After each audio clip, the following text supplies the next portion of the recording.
Hey guys, Don here. Welcome to Podiatry Practice Mastery. I'm going to talk about, this was a Thursday here in the clinic.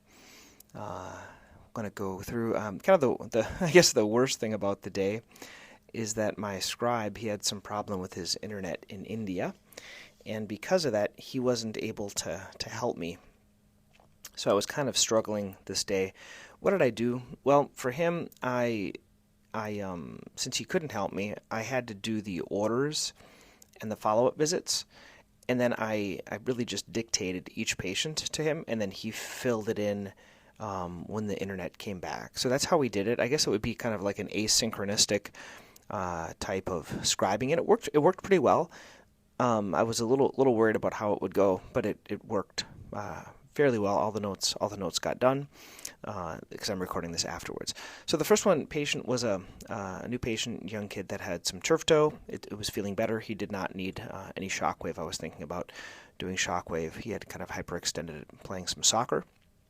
Next patient was an 80-year-old patient. She came in for nail care. So new patients, I do see for nail care on other days, and then I transition them to my nail care block. That's how I do it. So people can come in any day for a new patient visit, but she also had some hammertoes, and I was recommending some flexor tenotomies in the office. Due to her age, I recommended just the flexor tenotomies versus the whole arthroplasty.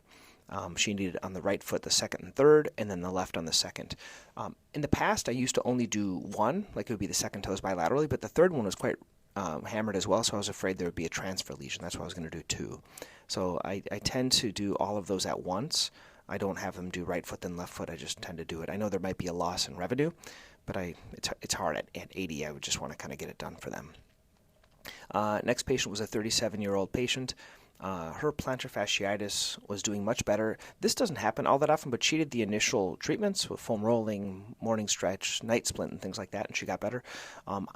She didn't even need the ultrasound at the follow-up. She's feeling better.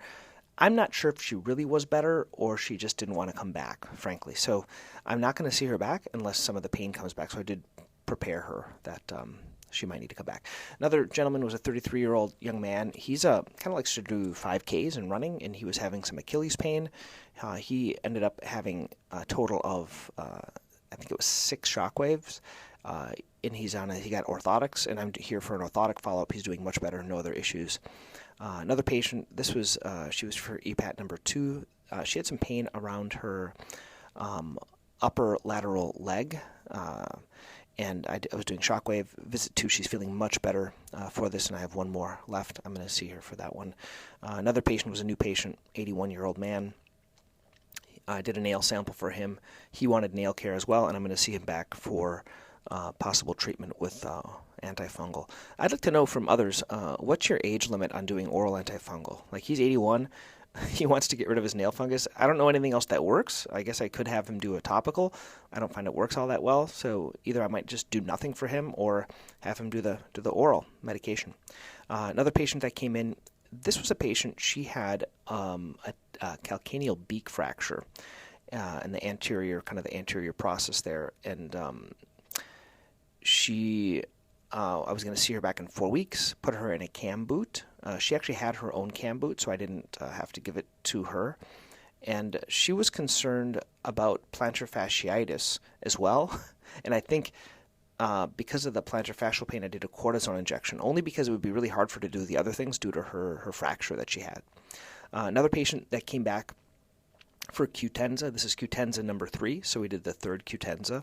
I did get our final numbers at the end of the year here for our Censas, and I'll kind of go over that maybe tomorrow of what we kind of produced for this year for the Censas in our office. Next patient was a 76-year-old female. She had kind of a cavus foot type with in-toeing, and I recommended for her just some physical therapy because she was having some gait issues. There was another patient, second post-op. This patient had a bunion and a Taylor's bunion, both with osteotomies. She's feeling much better. I'm going to see her in 2 months for a final post-op. This will get her past a 90-day global, so there tends to be, as everyone knows, a 90-day global. So I did the first post-op, and then the next one will be 2 months, which will get her into the actual past that. She's doing well. Another patient that came in, she was having some foot pain, some issues with her orthotic. but she also had some equinus, so I gave her a night splint and prescribed her a Medrol dose pack due to the pain.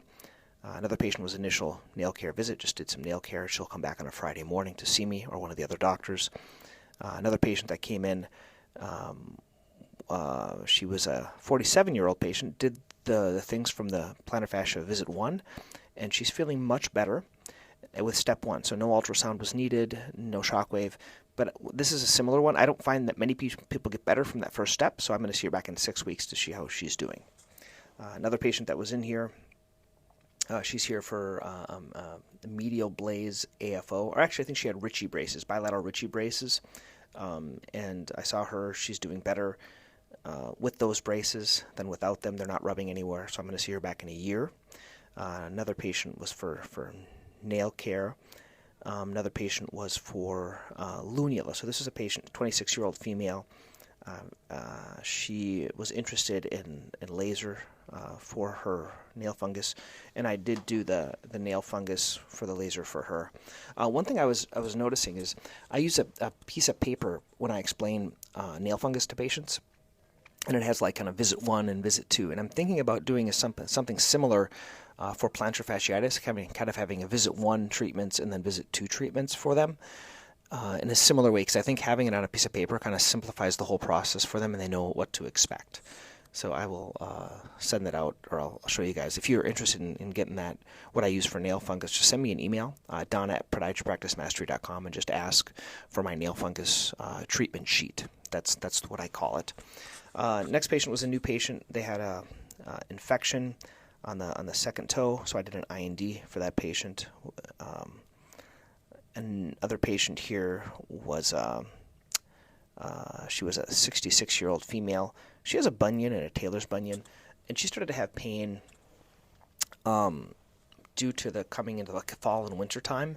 I had seen her in 2019, and I got x-rays. So I compared her x-rays from 2019 to 2025, and I showed her that her bunion really wasn't any bigger. And I think the problem was more due to the shoes. So I gave her shoe recommendations. Most patients, they wear shoes that are a little too narrow in the wintertime, and that really makes everything kind of flare up. Another patient that came in for a matrix. Now this is kind of a I don't know, an embarrassing experience I want to share with you. So she came in, needed a matrix. I did the matrix on her, and what I realized is I'm training. There's a new staff I'm training, and we have both alcohol and vinegar in similar bottles with these little spouts. And so usually when I do sodium hydroxide, I'll rinse it with vinegar. In this specific case, the staff didn't put vinegar there. She just left the one with alcohol, and I used the alcohol one. I don't think it's going to really make a big difference, but it was more of a training issue and not having things out, and I guess me not noticing the different smell of what I was putting in there. So I kind of, I'll see if there's any issues. I don't think there will be, but it's just something that's a little embarrassing when kind of staff are still being trained. Another patient, 72-year-old, that I did a diabetic foot exam on. Another patient, 68-year-old, that got Lamisil number 1, which was the nail sample. Actually, they got LFTs and they got the Lamisil medication. And then there's a 12-year-old female. She had some peroneal tendon pain. She was a gymnast. I put her in a cam boot, rested it, and she's feeling much better.